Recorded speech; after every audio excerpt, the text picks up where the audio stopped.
Hello, if you wanna adjust your vibration settings in the HTC Desire 19 Plus, click on the settings, go to the sound, and now as you can see there's a first option with vibrate for calls. So when we turn it on, our phone will be vibrate when someone will be calling.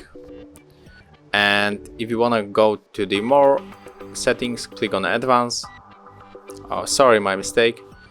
And as you can see there's option with touch vibrations, so when we click on the screen, when this function is turned on, we will see a haptic vibrate under our finger going through the screen. Of course there is touch sounds, charging sounds, and screen locking sounds. So yeah, this is how it looks on this device. Thank you for watching. Leave likes, subscriptions, and of course comments below.